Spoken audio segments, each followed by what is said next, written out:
Oh, recording, yeah, tick the box. It's awful you all could see it and I couldn't before. Right. Yeah, all the participants are coming in by the looks of it. Yeah. Oh, yeah, numbers are going up really quick.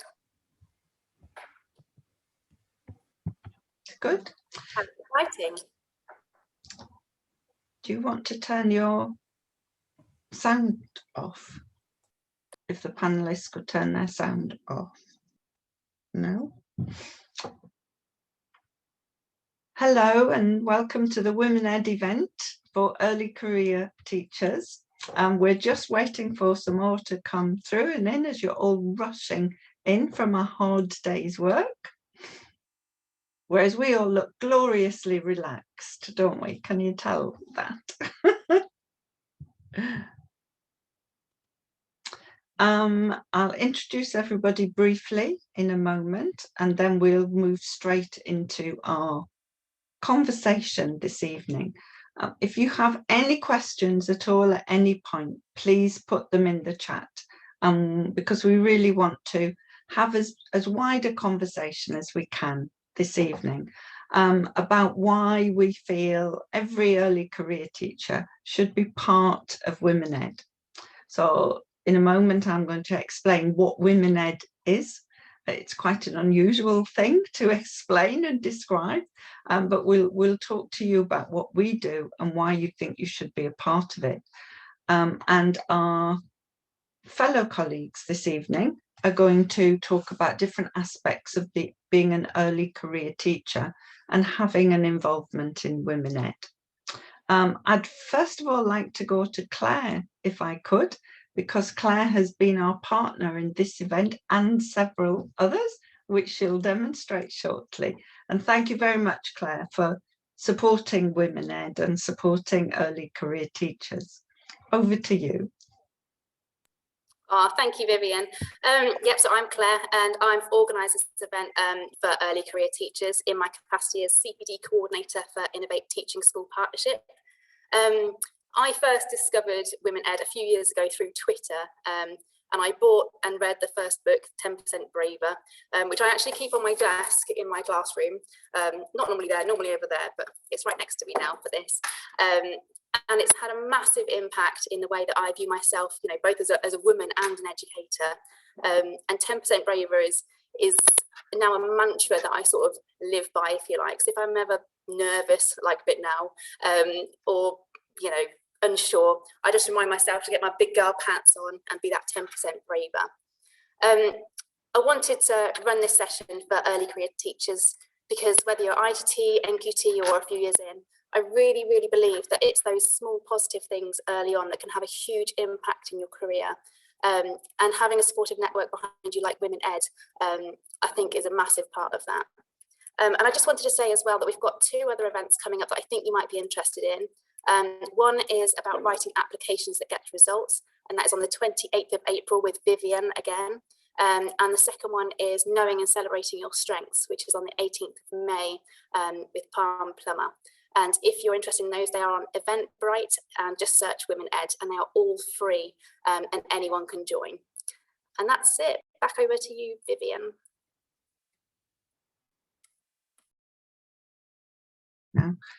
Thank you very much, Claire. Really appreciate everything you're doing in partnership with WomenEd.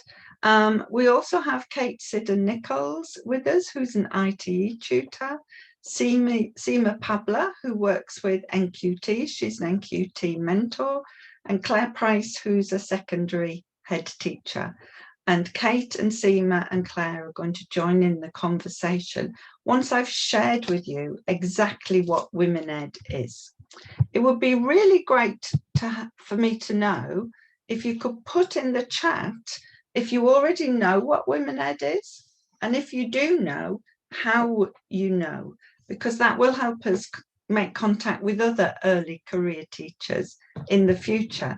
And it'll be really useful for Kate and Seema and Claire to know exactly what it is you might find useful. So if we could kick the chat off for us in terms of, oh, hi, Rachel, through Transition to Teach. That's great. That's another partner we're working with. If you could put down how you've found WomenEd and what it is about WomenEd that you're interested in, that would be really helpful. I'm going to share some slides about WomenEd to give you a sense of what it is that we do.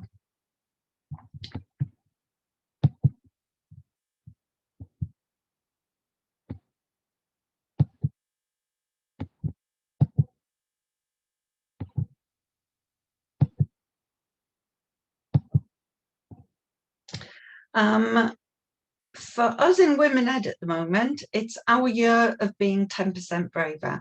So we want it to be your year of being 10% braver as well. Whether you are still in training or you are an NQT or a second, third year teacher, teaching at the moment does require bravery, doesn't it? And learning to teach.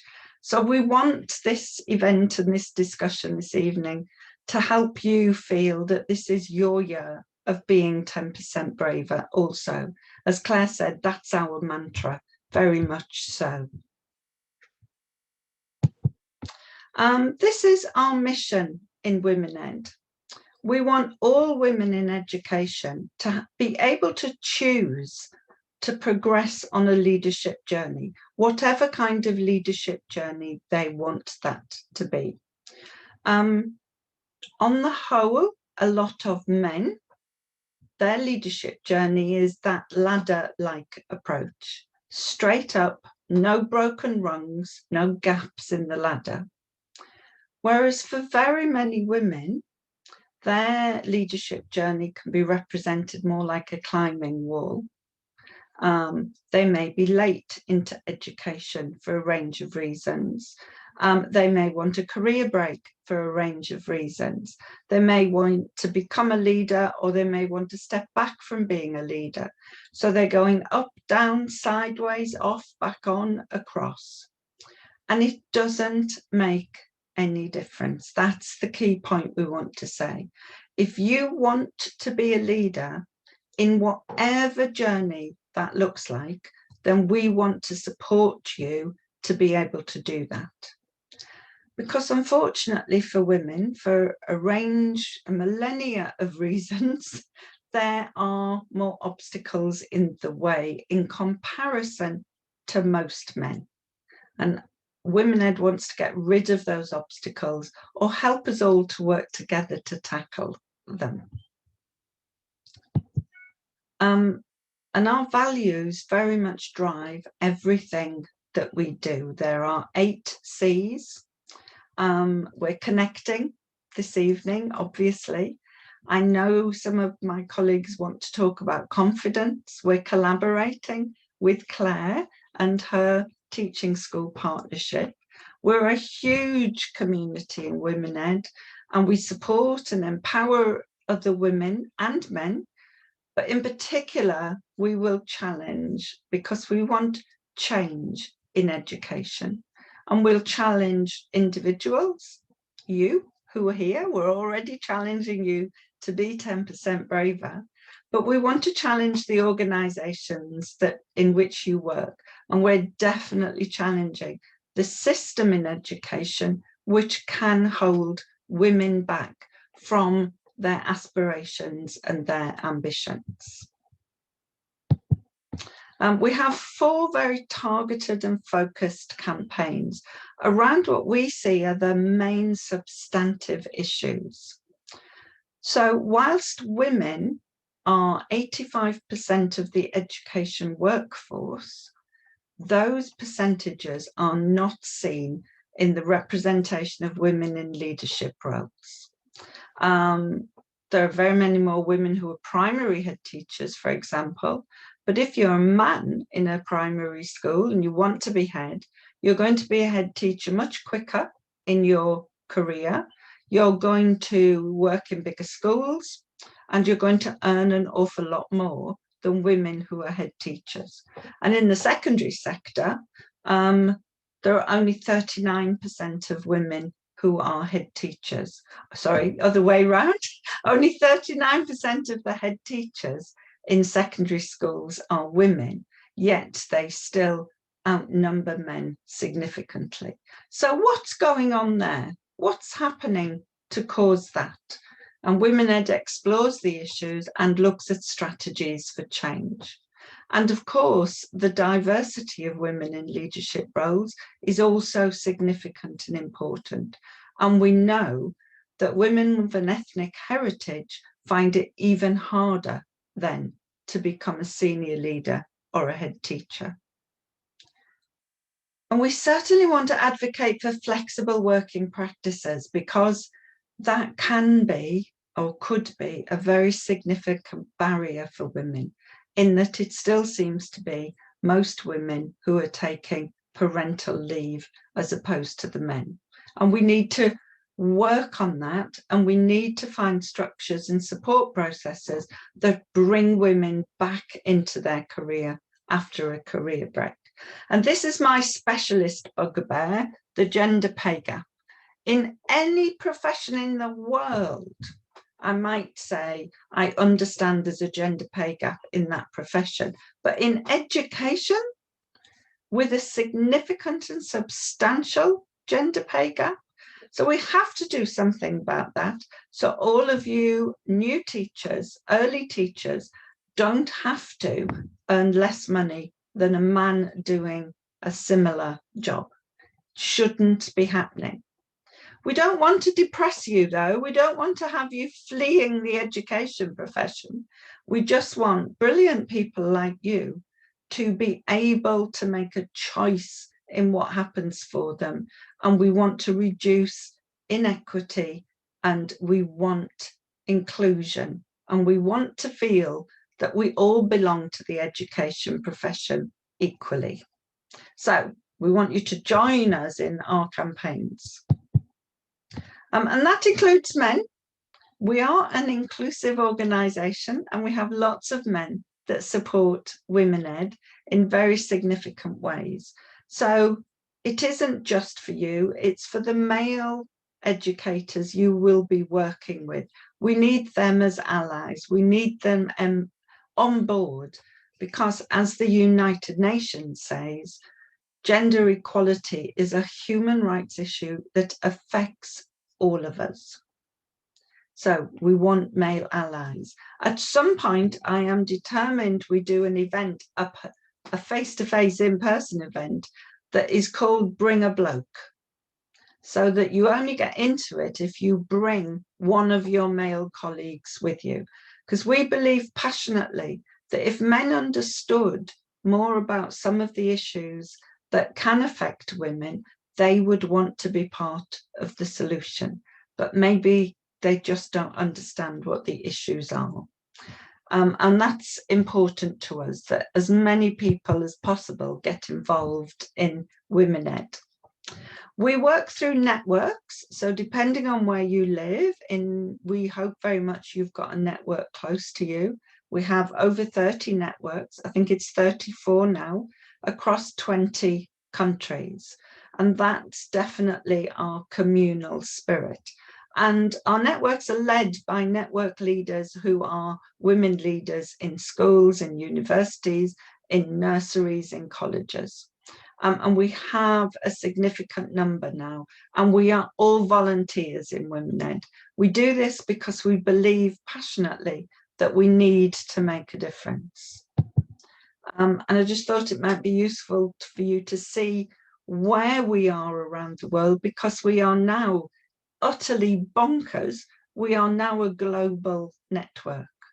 We started by wanting women to have a voice on Twitter, in Edu Twitter. That was only what we set out to do. And now we have all these amazing women working across the globe to make a difference for women leaders in education everywhere. We're hoping one of our next networks will be Ethiopia, which means we will move into Africa. And in Canada and in Germany, they're at the moment creating some new regional networks in those countries.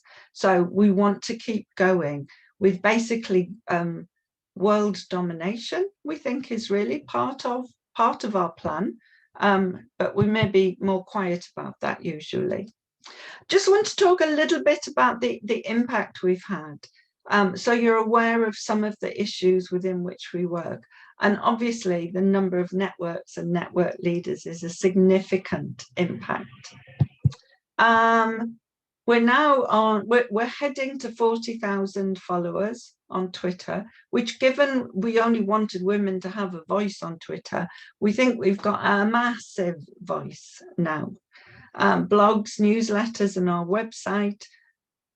We should hit 160 network leaders this weekend, with orientating new network leaders in Canada.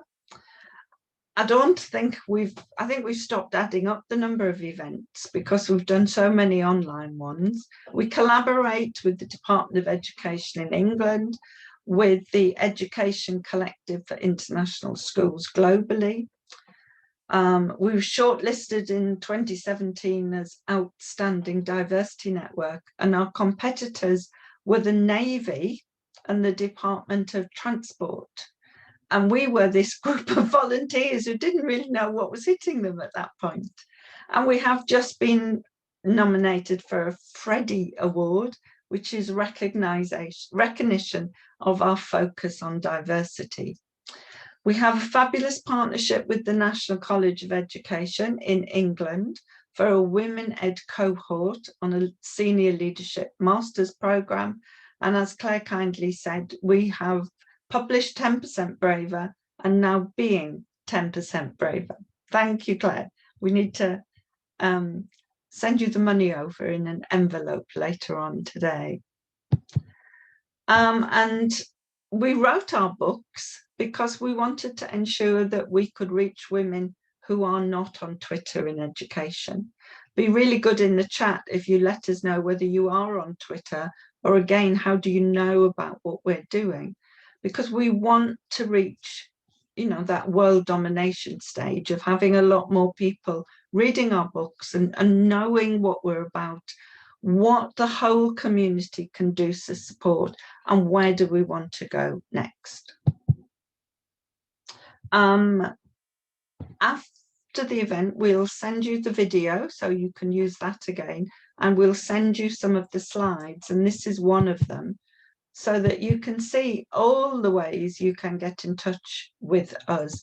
And the slide is already linked straight in. So you can choose your social media of choice, but also you can see ways of keeping in touch through the newsletter and the website.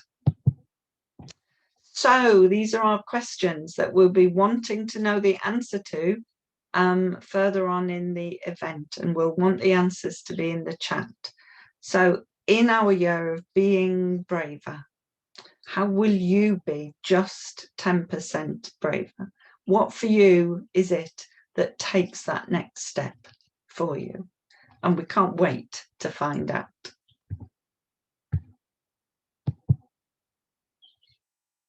Okay, how are we doing? Have we got ones in the chat? Oh no, we haven't got enough responses in the chat. Right, we've only had 13, so we can do better than that, a lot better. Thank you, Jacinta, for joining us. That's really kind of you.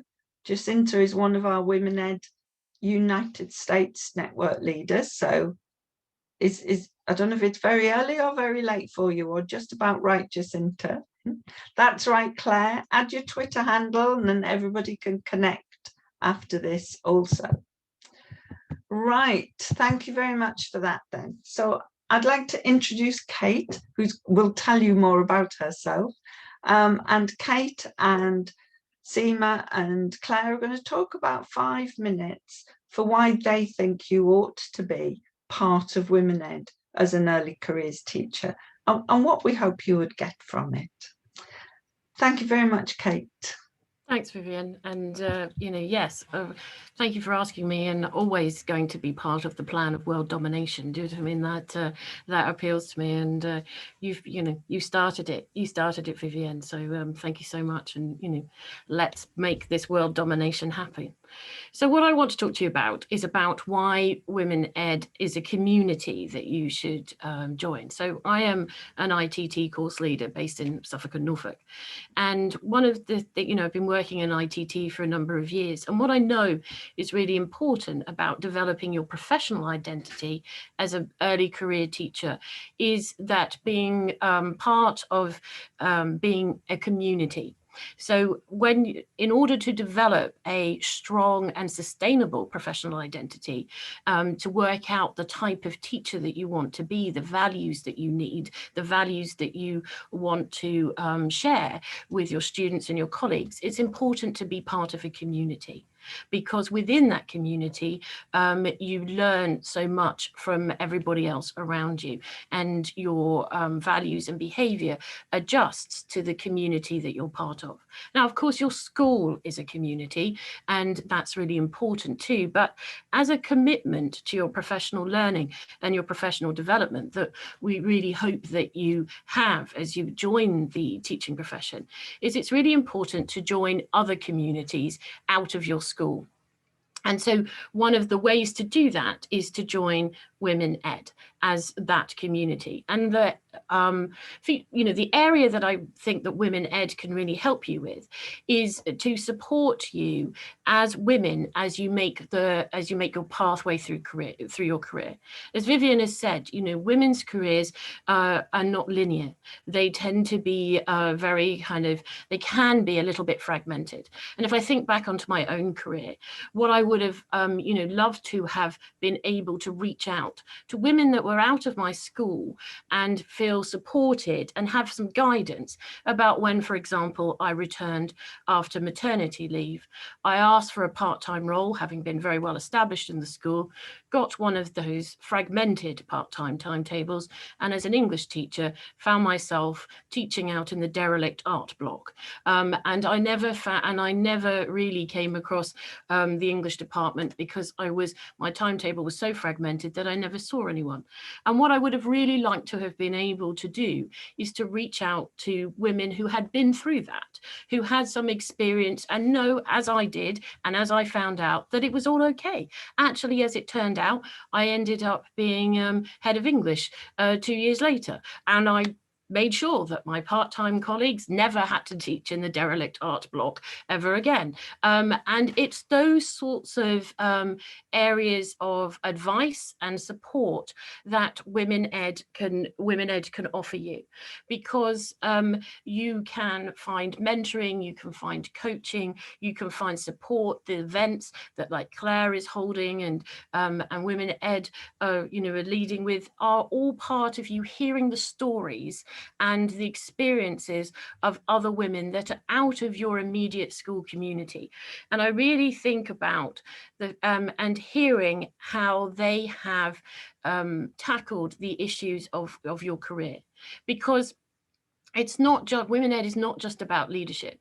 If you like, as early career teachers, you are undertaking leadership in your own classrooms, because you are leading the learning that is taking place in the rooms that you are teaching in. And also, as early career teachers, you need to make a commitment to learning and building your own professional development.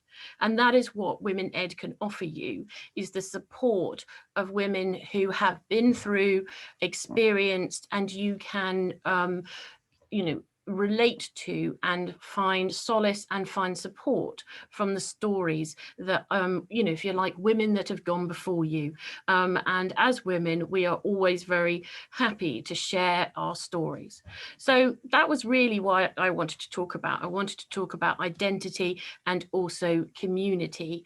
I think it's just a really important aspect of WomenEd that has made me feel really attracted to it, and also clearly advocating for early career teachers and trainee teachers going forward.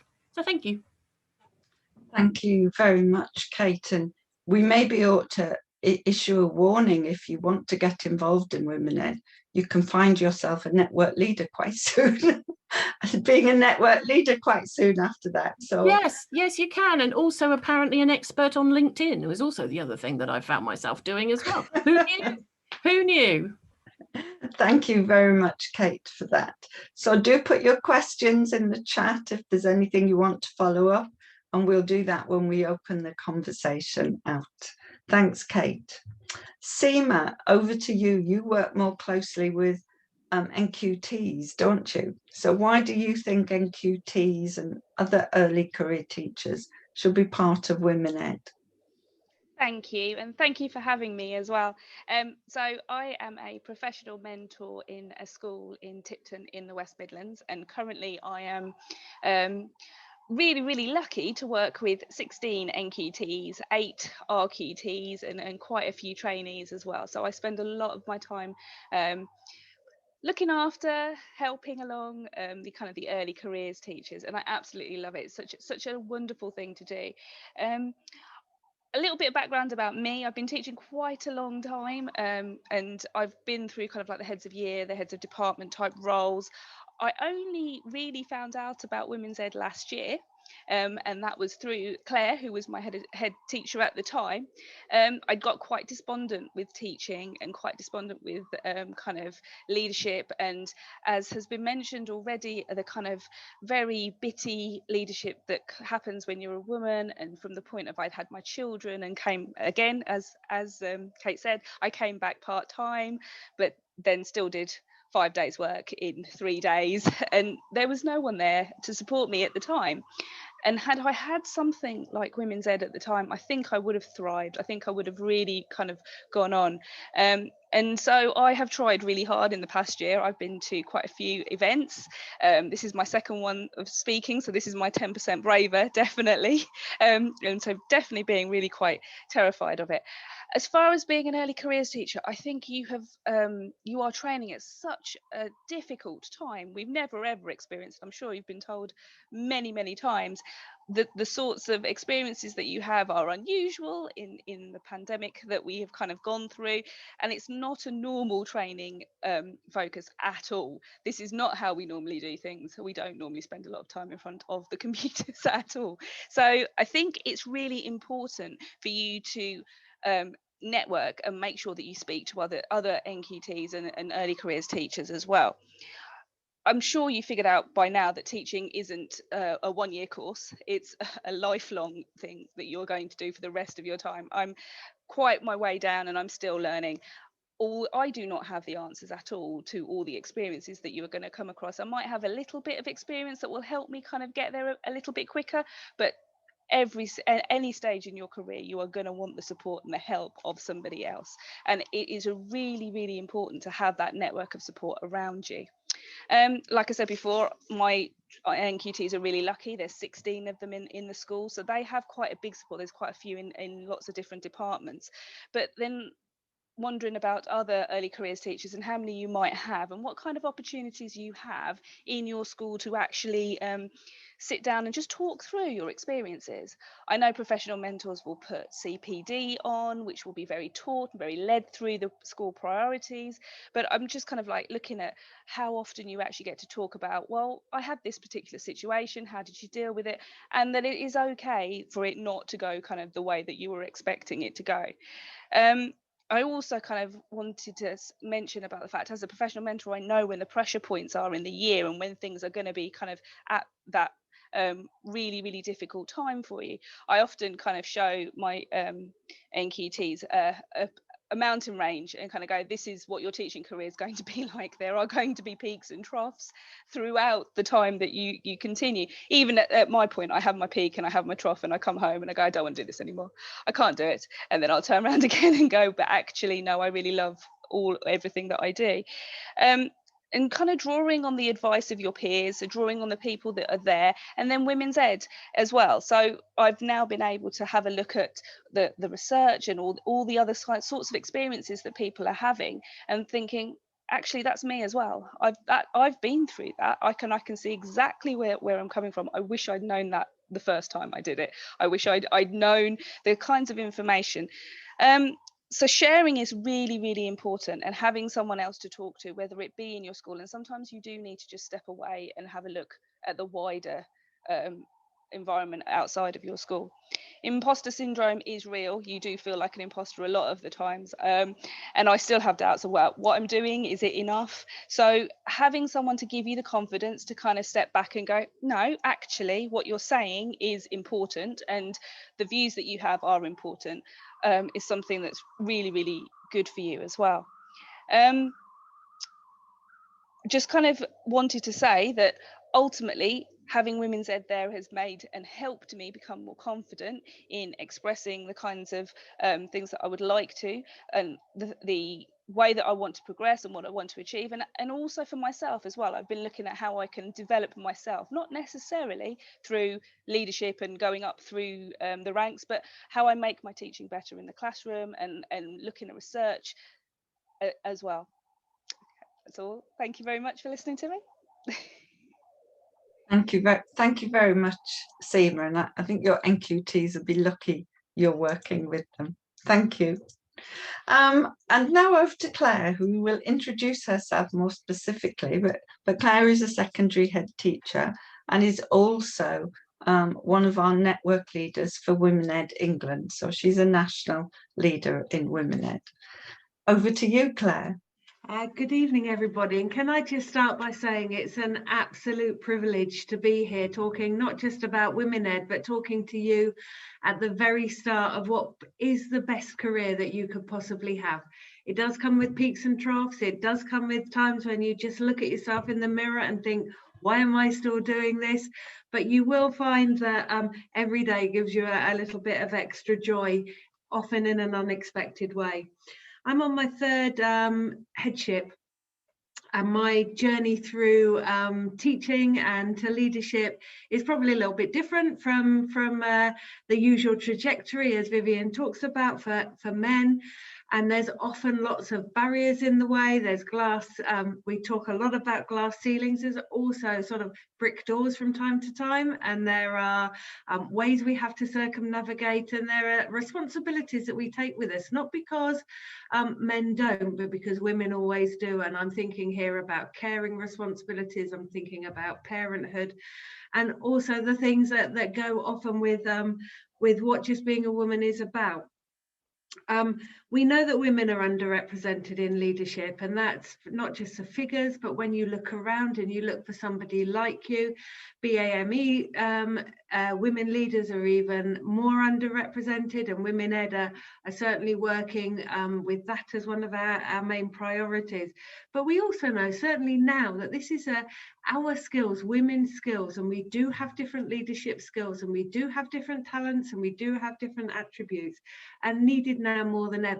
I think if we talk a lot about how, God, imagine being an NQT, having done ITT during the pandemic, and then think about being someone who's done a final degree year through the pandemic, and now currently ITT through the pandemic, and starting off teaching. In a way, certainly I never had to struggle to do that. But we know compassion, kindness, love, understanding where we all are coming from right now at this moment are probably more important leadership attributes than some of the others that we may have come across. And for us to be able to not talk into that male echo chamber where I have a thankfully ex-colleague who thought that the leadership style was to just say to people, that's not okay. And that as a leadership is not okay. And as women, I think we would join together and say that. And one of the things that women are poor at, and I think this universally, and hopefully you as individuals are not poor at, is actually curating our career. I don't think we often start out and think, right, this is where I want to end up. I know when I started teaching, I remember telling my professional mentor that there was no way I was going into leadership. Loved being in the classroom, never going into leadership, and I could think maybe I'd do this. And I'm probably, I think people wouldn't say that I lacked confidence, but actually that confidence as a woman to think that you can be that person that you haven't seen, it is quite difficult. So part of my message to you is leadership might seem a long way off at the moment, and thinking about being a head teacher or a school leader might seem a long way off. But actually, you're a leader in everything you do. Every time you step into a classroom, you're a leader. Every time you're talking to a group of young people, you're a leader. Every time you're talking to your colleagues on your course or in your teacher training, in your school placement, you're a leader. And everything you do and everything you say actually prepares you to be the school leader that you would like to be. Certainly for me, one of the things that always spurred me on in leadership was thinking, well, I could probably do better than the person who's just above me. I think I could do that a little bit differently than they're doing. But don't go for the deficit model. Actually start now and start thinking, who do I want to be as a leader? What does that look like? Who do I want to be? And that's where the WomenEd community is absolutely invaluable. It gives you ability to network. When we talk about old boys networks, we are the new women's network. We are here to support every single woman who wants to be a great educationalist, leading in the classroom or leading in a school or leading across a group of schools. That's what we're here for. We're here to celebrate success. We're here to put arms around shoulders when needed, to lift up if needed, but certainly we're here celebrating, applauding, whooping from the sidelines every time a woman has success. And that's something we really need to do more of. Amplify our voices, make sure that people know that we're here to be heard, because you are doing the best job in the world, and you are doing it in the best way that you can. The other thing about being a female leader and about being part of WomenEd is we start to think differently about things like flexible working. So we've had 2 contributions from people talking about how, and it did for me, having children hiccups your career. Fertility treatments hiccups your career. Having a parent who needs caring hiccups your career. And we understand that in a way where we will embrace flexible working. And if we don't know how to do it, or we can't get it through the organisation we're in, we certainly know somebody out there in the WomenEd community who can point us in the right direction. We know about the human face of leadership. We know about people who need to just leave early because there's something going on in their life. And we know about how kindness actually is the greatest leadership tool we can have, and that being strategic around the human face of education is really important. I think when you speak with women, you understand professional humility in a way you don't do when you're part of a different educational community. I think when you speak with women, you get rich life stories, you get rich sharing of ideas and support. One of the proudest things I've been part of in the last 18 months is part of WomenEd England, offering to do some coaching for people who wanted to move on with their leadership journey. And again, that's something that will be available to you. I ended up having to recruit a team of 20 volunteer coaches to each coach at least 3 women to be able to support them into greater leadership roles, whatever that looked like. And how fantastic is that? That's all from people giving up their time, wanting to support one another. That's an absolutely fantastic thing that WomenEd can do. And the biggest thing that we do is actually you look up, you look around, you see yourself, you look up, you look around, you see yourself and you think, that's who I can be. That's such an important thing. As an NQT, somebody just starting their teaching journey as an early career teacher, make sure that you are part of our community in order to be supported when you need it, to support other people when they need it, but most of all, just celebrate the joy of what is the best job and the start of your career in doing that. Thank you so much, Claire. Thank you very much. Impassioned as ever. And as Claire said, leadership is seen in many guises and with many faces. So we're not only talking about being head teachers or senior leaders, we're talking about the gamut of options in education to lead in your own classroom, to lead in small ways. We're there for all female educators, but we will just try and persuade you to think about leadership of some kind along the way. If I may, Claire, if we could kick off trying to answer some of our questions. The last question I saw flashed up was about your brilliant description of how you've been coaching women. And it's what's the process of getting connected with a coach through WomenEd? It's really sophisticated. You tweet me or message me, and we have a brief chat, and I try and hook you up with somebody who'd be really, really great at doing it. We mostly are trained coaches of people doing it. I always speak to you about what you want, and we have some he for she coaches as well. So a couple of men with some really bespoke and particular skills that have supported women as well. So you're always asked whether that's something you would like, because I know for some women actually you're much more confident speaking with another woman. But just message me. I'm at Claire Price 1. Direct message me or tweet me, and I'll set the process up. Zan, who asked the question, is one of our, I think, Germany. I think I saw you were in, Zan. So is it open to people beyond Women at Berlin? Yes, in Germany. Is it open to people outside England then, that offer?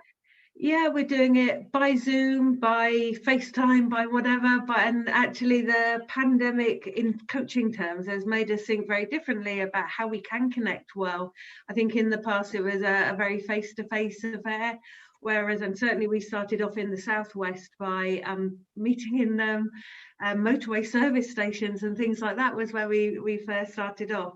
But Zoom, FaceTime, even telephone calls, and I've done completed with usually between 6 and 8 sessions with about 7 or 8 women during the course of lockdown. And I think we've all agreed that actually once you've got over the staring at a screen, when you've been staring at a screen all day, it works quite well. So yes, definitely, time zone permitting, trips to Berlin always welcome.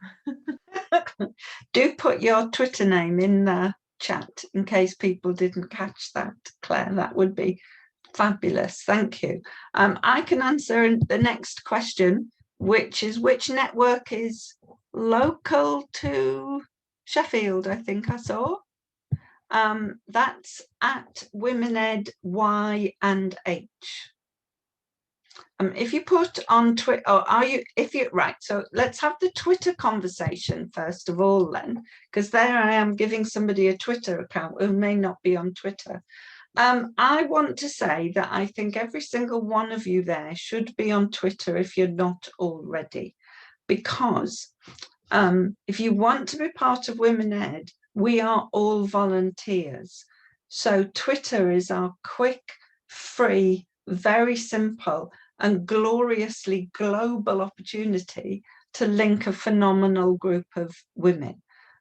So if you're concerned about Twitter or don't like some of the nasty bits of Twitter, we would say, well, just follow WomenEd only, don't follow anybody else. And then all you have is an absolutely glorious, joyous timeline. And gradually you can then start to follow the other accounts.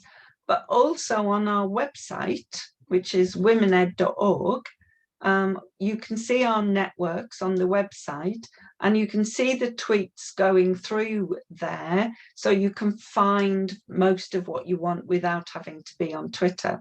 But it's at WomenEd Y and H, so Yorkshire and Humber. And I hope that answered that question. Before we look at any other questions, was there anything, Sida, Seema, Claire, having listened to our conversations, that any of you wanted to add in or comment on? Yeah, just part of being part of WomenEd is there is a bit of an undercurrent of cynicism on edu Twitter, and there are some edu celeb people who aren't, they're usually male, who aren't always very supportive of women. That doesn't matter. Part of us regaining, being part of amplifying ourselves, is that we should be networking with one another on Twitter. I think that's really important. It's an entirely positive place if you use it well, even if you just lurk in the shadows and read. I put WomenEd England if you're a little bit, I don't know who it is, and you're in England.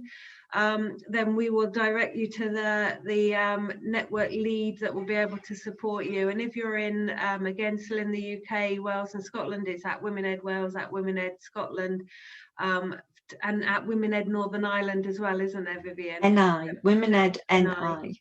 So they would all be able to direct you to the right place. And actually, the more we follow each other, so following International WomenEd, you actually get a massive knowledge understanding of what's going on in the world, which is great.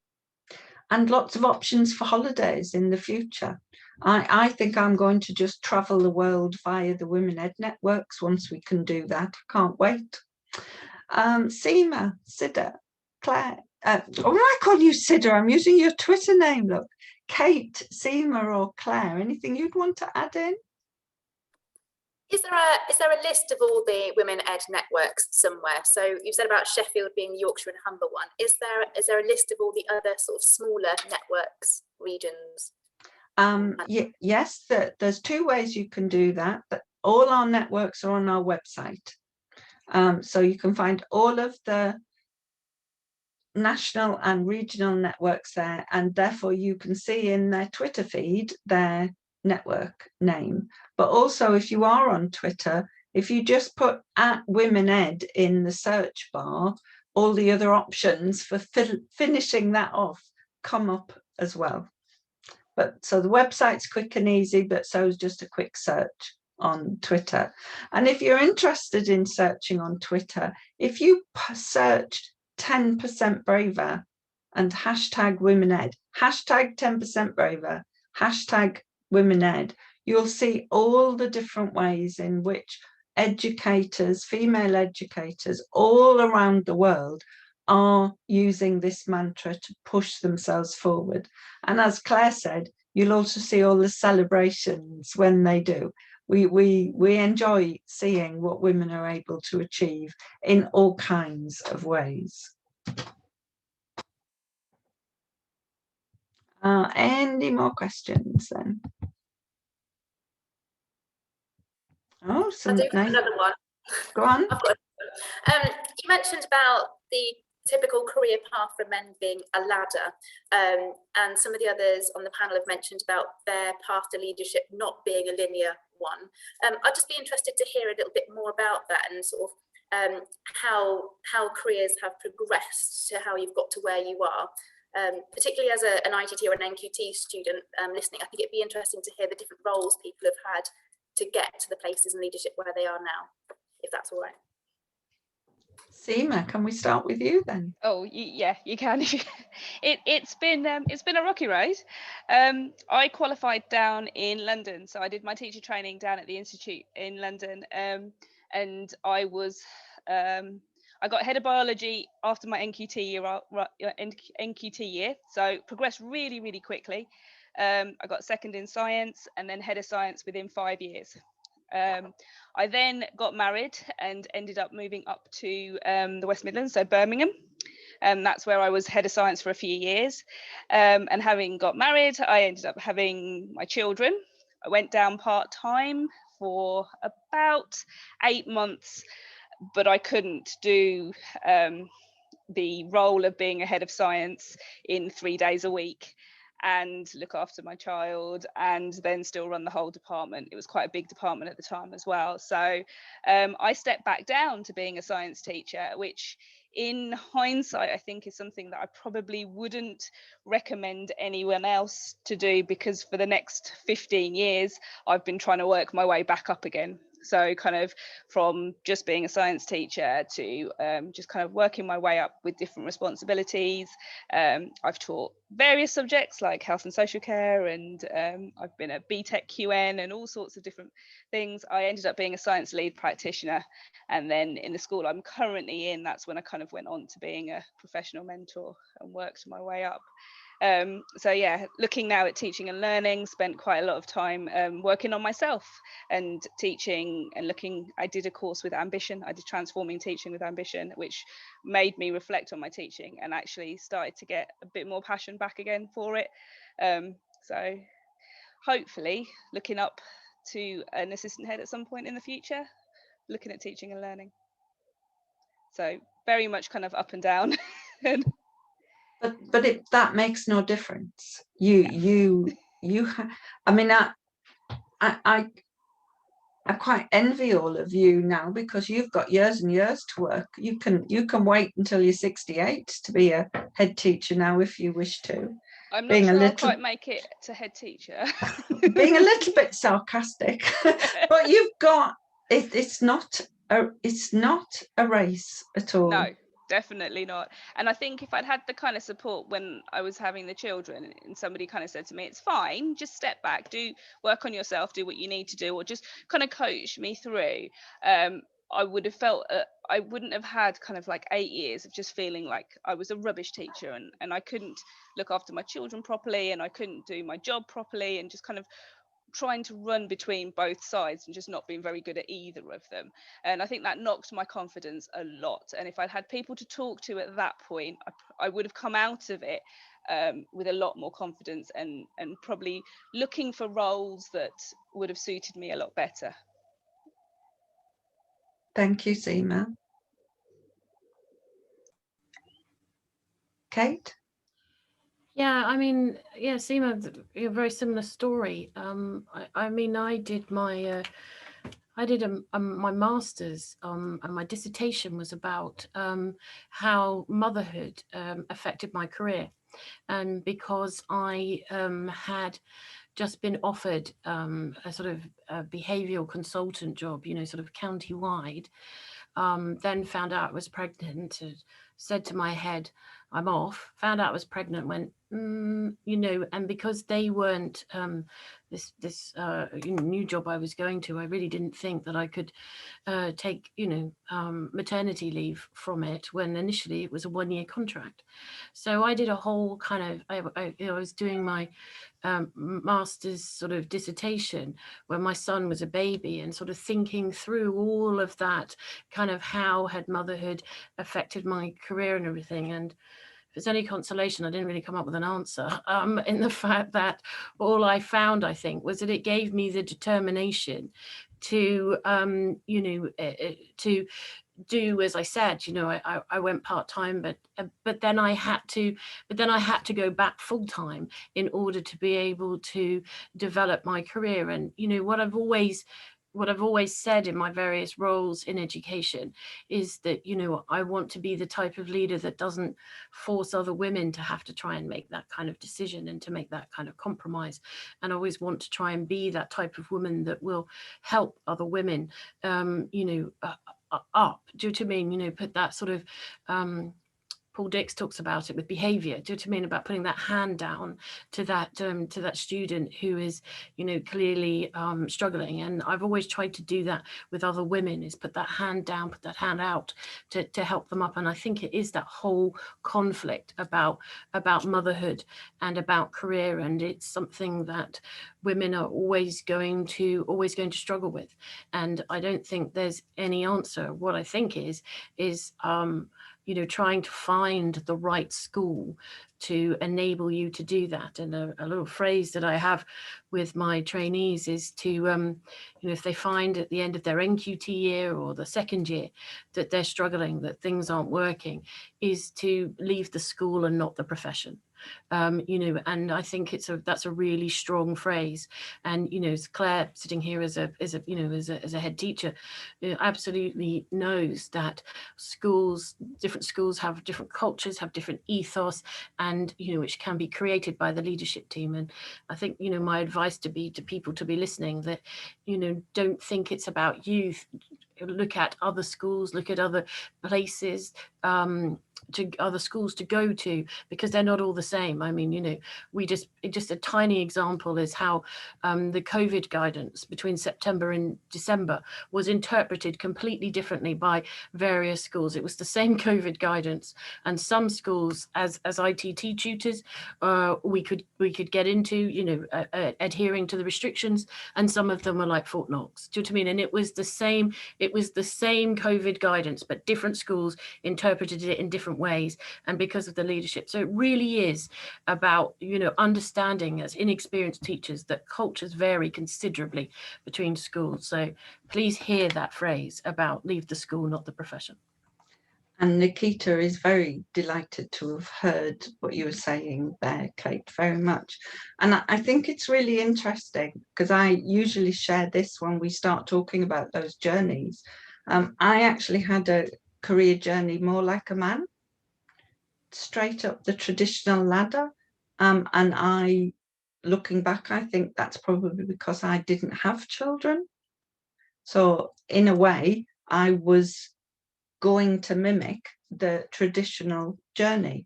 And because of that, I think it's absolutely wrong and inequitable for women not to be able to make those choices. And I think that's one of the reasons I think WomenEd is so important.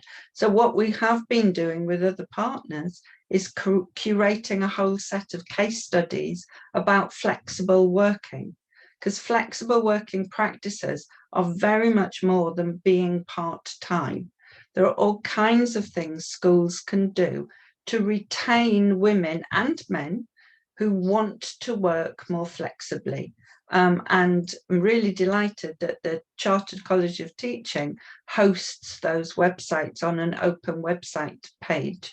But I'm always sharing the link on Twitter, so have a look at that. And also what we do is promote those schools who have written those case studies, because if I were new teachers, I'd apply to those schools, because it isn't only about flexible working that they're focused on. They're focused on ensuring, as Claire, you were saying earlier, that education needs to have a human face. And more people are now, particularly with the pandemic, thinking about, do I really want to work this number of hours in future? Do I really want to have the kind of traditional role and job? So we want to highlight and celebrate the schools that offer us all a different way of working, a different culture, so that you can leave at 4:30 without feeling that you shouldn't. You could maybe have a morning a week where you drop off your child at nursery. There's all kinds of opportunities that we need more and more schools to work with, and to celebrate the schools that are doing it. So there are ways forward to solve this, and we're making a difference in as many ways as we possibly can. We're getting some love on Twitter, which I always like very much indeed. So if you're on Twitter, then keep retweeting those, and do share your thoughts and your ideas. So we're coming to the end. We've got a couple of minutes, and I said we'd want to know the way in which you are going to be 10% braver in the next stage of your education career. So I'm giving you a 1, 2, 3 countdown, and then everybody hit the chat, please. In what way are you going to be 10% braver from now on? Right. So you've got to type quickly, because I want to read some of them out. Don't let me down on that, typing quickly.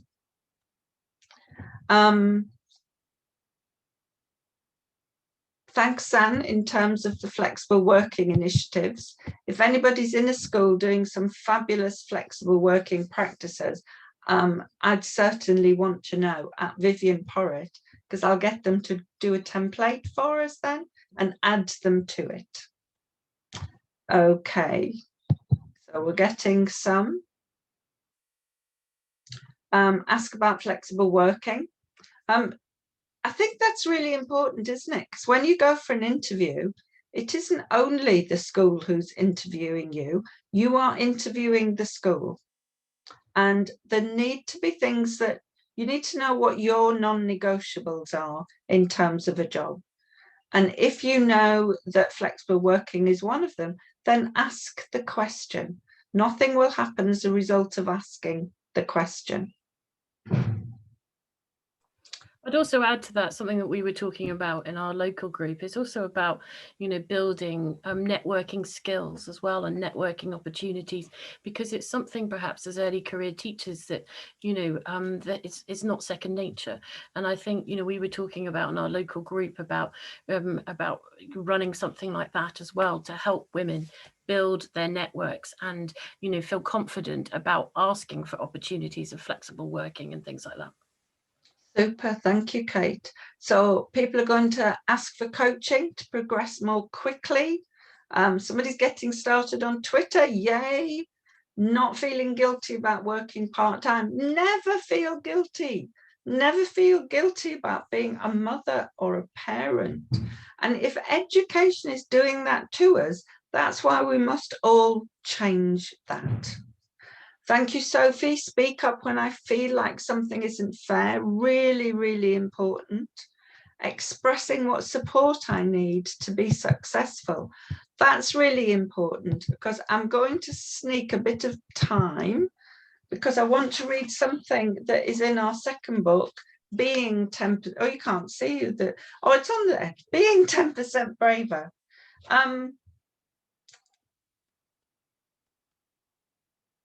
As a young female teacher, I didn't voice my aspirations to be a leader for fear of rejection.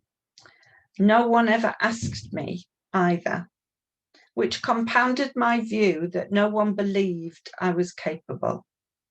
And we mustn't let that kind of thing happen to the women in education. What I wanted to finish off with, from me, is one of our community, Kate Corbin, and I've quoted her in my chapter in the book, says she wants me to tell every woman in education, go for it. Do not underestimate yourself, and please recognize how brilliant you are.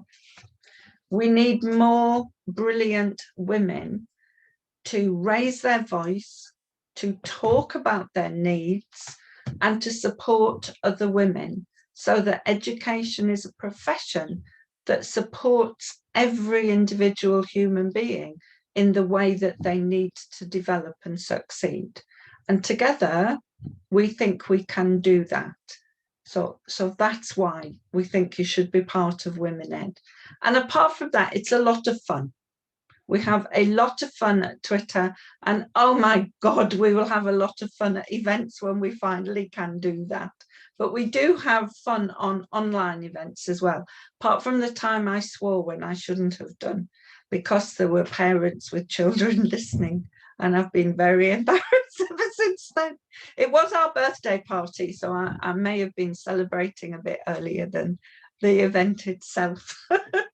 Thank you very much to Kate and to Seema and to Claire for sharing your experiences with us. Claire, thank you very, very much for supporting these events. Do you want to tell them again that date for the next one? That's a great idea. Let me find out what it is. So the next one is writing applications that get results, and that is on the 28th of April. With Vivian again, and we've got Knowing and Celebrating Your Strengths on the 18th of May with Palm Plummer. And I also want to add at this point, I have had 2 children very recently, and I have come back full-time from both of them. So don't be made to feel guilty for coming back full-time after having children either, because that is okay too.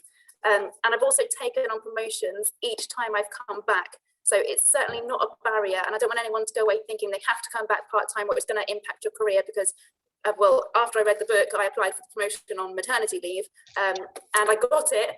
And don't feel that it's a barrier, because it absolutely isn't, doesn't have to be. And that's it for me. Lovely. Thank you all so much for joining us this evening, and to our panelists. And we look forward to joining you again in the future. Lots of WomenEd events, as well as the ones Claire has described. So it will be super to see you again soon. And thanks very much for joining us. Thank you very much, Vivian. And